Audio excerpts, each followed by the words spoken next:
तो hello guys, आ गए हम वापिस से एक और जकास स्टोरी लेके, जिसे सुन के आपका पता नहीं क्या क्या गीला हो जाएगा। जी हाँ, जब मैंने सुनी तो मेरी भी आंखें खुली की खुली रह गई थी। तो ये स्टोरी है दो दोस्तों की, जो बचपन से ही दोस्त थे, एक साथ रहते थे, एक साथ स्कूल जाते थे, सभी काम एक साथ करते थे। जैसे आप अपने दोस्तों के साथ सब काम साथ में करते हो, वैसे ही वो दोस्त थे। तो कॉलेज भी साथ पढ़े और उनकी नौकरी भी एक ही जगह लग गई। मध्य प्रदेश का एक कस्बा है जहाँ पर दोनों की जॉब लग गई। एक थोड़ी छोटी जॉब लगी थी उनकी, इसलिए उन्होंने एक मकान लिया। वो मकान अपनी तरह, उनका भी बजट नहीं था आपकी तरह मेरी तरह, तो उन्होंने एक सस्ता सा और अच्छा सा मकान लिया। तो उस मकान में उनके साथ ऐसे ऐसी चीजें हुई ना, जिसे सुन के आपकी फट जाएगी। उनके साथ ऐसा होता है कि वो मकान लेते हैं, मकान में जाते हैं, रात को सब शिफ्ट करते हैं, अपना सामान वामान जमाते हैं, खाना वाना बनाते हैं, रात हो जाती है। और रात में जब भी वो सोने जाते हैं तो एक, जैसे उनमें एक दोस्त का नाम था अमन और एक का नाम था राहुल। तो अमन ने राहुल से बोला, भाई ये मकान तुझे अजीब नहीं लगता?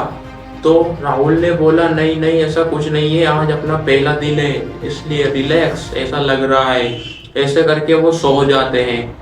फिर रात में किसी की दरवाजे खटखटाने की, चलने की ऐसी आवाज आती है अमन को। तो अमन राहुल से बोलता है, तो राहुल उसे इग्नोर कर देता है कि तू ऐसे ही डरता है, फट्टू है मेरे दोस्त की तरह। आपका भी दोस्त है? हाँ है, सबका होता है एक। हाँ, तो ऐसे करके वो रात तो चली जाती है। अगले दिन वापस वही खाना वाना बनाया, सोने का टाइम आया। सुबह तो वो उनके काम पे चले जाते हैं, रात में आते हैं, बस थोड़ी देर फ्री रहते हैं। फिर उन्होंने आके खाना वाना बनाया, सोए। फिर रात को 2-3 बजी और वापस वही खटखटाने की आवाज, किसी की बाहर चलने की आवाज, सीढ़ाव चढ़ने की आवाज, ऐसी आवाजें आने लगी। तो अमन तो डर गया। अमन ने बोला, ये रोज रोज फेम तो नहीं हो सकता। तो फिर उसने राहुल को जगाया, एक थप्पड़ मारा जैसे मैं मारता हूँ ना। हाँ, तो आज राहुल ने भी आवाज सुनी, तो उन्हें कुछ गड़बड़ लगा। उन्होंने बढ़िया हनुमान चालीसा निकाली और पढ़ी, और वो रात तो उनकी कट गई जैसे तैसे। फिर अगले दिन सुबह हुई और वही अपने काम पे चले गए। फिर रात हुई। तो आज की रात उन्होंने जाग के और पता लगाने का निर्णय लिया। तो दोनों जागे, अमन और राहुल। राहुल क्या थोड़ा बहादुर था, लेकिन अमन थोड़ा डरपोक था। तो दोनों ने जागा, दोनों सुनते रहे। वहां पता चला वापिस वही दरवाजा खटखटाया और किसी की सीढ़ी चढ़ने की आवाज आई, जैसे कोई गधम गिन गिन के सीढ़ी चढ़ रहा हो और वापिस उतर रहा हो। वो दोनों तो डर गए। फिर वही उस दिन बढ़िया गेट पर टेबल वेबल लड़ा, क्योंकि उनकी तो हाथ में आ रही थी ना। हाँ, तो बढ़िया टेबल वेबल लड़ा और फिर सो गए वो। बड़ी मुश्किल से उनकी नींद तो नहीं आई, बड़ी मुश्किल से उनकी रात कटी। फिर अगले दिन उन्होंने आसपास किसी से पूछने की कोशिश की कि क्या है इस मकान में, क्या होता है, क्या हो रहा है ये हमारे साथ। तो वहीं पड़ोस में उनके एक बूढ़े अंकल रहते थे। उन्होंने उनसे जाके पूछा, तो अंकल ने बोला कि बेटा, इस मकान में तुम्हारी तरह दो दोस्त रहते थे पहले। तो दोनों में आपस में एक दिन रात में करीब 2-3 बजे के बीच में उन दोनों का झगड़ा हुआ। तो उसमें से एक दोस्त भाग के जाने लगा, तभी उस सीढ़ी से उसका पैर फिसला और वहां से गिर गया और उसकी गर्दन मुड़ गई और वो मर गया। तभी से इस मकान में कुछ ऐसा ही होता है। तुम्हारे पहले भी एक कोई आए थे, वो भी ऐसे बोल के वहां से भाग गए थे, लेकिन तुम हो कि आगे रह के तुमने अपनी ले ली। ऐसा अंकल ने उनके साथ मजाक किया कि बेटा, अब तुमने लिया है अपने उस पे, तो भुगतो।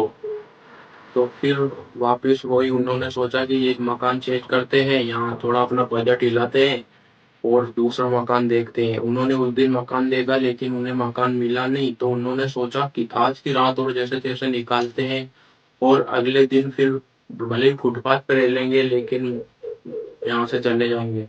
लेकिन आज की रात जो उनके साथ होने वाला है, वो बहुत बहुत ही, मतलब पूरी स्टोरी चेंज हो जाएगी उसमें। तो वही वापिस रात हुई, वो सोए।